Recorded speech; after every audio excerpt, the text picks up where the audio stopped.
प्रदीप जी, यहाँ पर आए मेरे मीडिया के भाइयों और बहनों का तहे दिल से शुक्रिया और मेरी तरफ से नमस्कार। आप सब जानते हैं कि अमरनाथ यात्रा, बाबा भोलेनाथ जी की यात्रा शुरू हो गई है। हमारे जम्मू जो मंदिरों का शहर कहा जाता है, यहाँ पर यात्री काफ़ी संख्या में पिछले दिनों आ रहे हैं, जिनका लक्ष्य है कि वो सेफ तरीके से अमरनाथ की यात्रा कर सकें।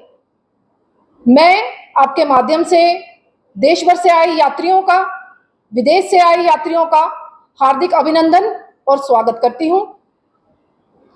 भाजपा का लक्ष्य था कि इस बार की यात्रा बड़ी स्मूथ तरीके से हो। आप सब जानते हैं कि पहलगाम का जो इंसिडेंट हुआ 22 अप्रैल को, उस इंसिडेंट से पूरा जम्मू कश्मीर हिल गया था और एक धारणा बन गई थी पूरे देश भर में कि जम्मू कश्मीर में जाना सेफ नहीं है।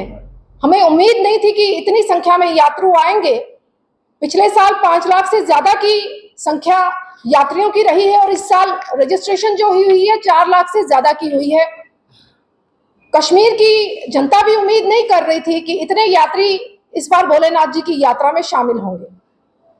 ये दिखाता है कि किस तरीके से आस्था जो है वो आतंकवाद पर कहीं ना कहीं भारी है।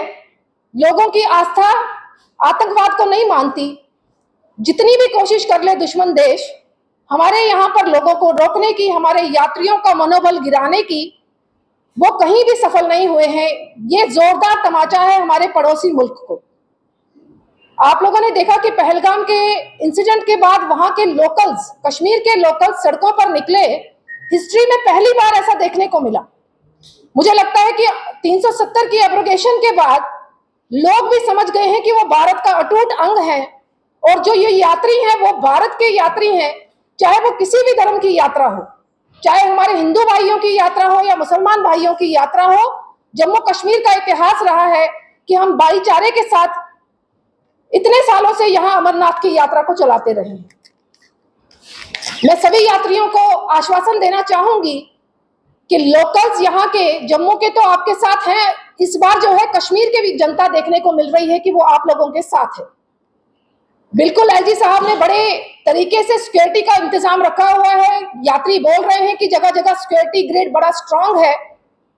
ट्रैक को भी चौड़ा किया गया है। लोगों की सुविधाओं को मद्देनजर रखते हुए सभी यात्रियों को सहूलियत मुहैया करवाई जाए, उसकी चिंता एलजी साहब ने की है। इस बार जो अलग देखने को मिल रहा है कि इस बार यात्रा में महिलाएं बड़ी संख्या में हैं।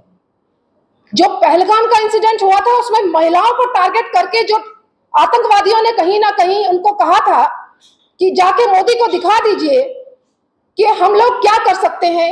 महिलाओं ने यहाँ यात्रा में बढ़ चढ़कर भाग लेकर उन आतंकवादियों को जवाब दे दिया है कि आप जितनी मर्जी कोशिश कर लें, महिलाएं डरने वाली नहीं, महिलाएं हारने वाली नहीं, महिलाओं को आप आतंक से रोक नहीं सकते। महिलाओं की जो आस्था बाबा भोलेनाथ जी पर है वो कायम रहेगी, चाहे जितनी मर्जी कोशिश कर ले आतंकवाद को फैलाने की। तो सपोर्ट कर रहे हैं, चाहे वो हमारे जम्मू के हैं या कश्मीर के हैं। मगर एक बात जरूर कहना चाहूंगी, जितनी पॉलिटिकल पार्टीज कश्मीर की हैं, रीजनल पार्टीज हैं, उनका भी दायित्व बनता है इस समय राजनीति ना कर कर यात्रियों को हर फैसिलिटी मिले, वहां पर रेट फिक्स किए जाए। जो यात्री ऊपर जा रहे हैं उनके रहने की व्यवस्था प्रॉपर हो, जो होटल्स हैं वहां पर उनके रेट फिक्स करके, ताकि वो आरामदायक यहाँ पर यात्रा करके एक मैसेज पूरे इंटरनेशनल लेवल पर जाए कि यहाँ की जो सरकार है या एलजी शासन है वो यात्रियों की पूरी चिंता कर रही है। आगे की बात करने के लिए मैं अपने भाई प्रदीप जी को कहूंगी कि वो आगे की बात आप लोगों के बीच रखें।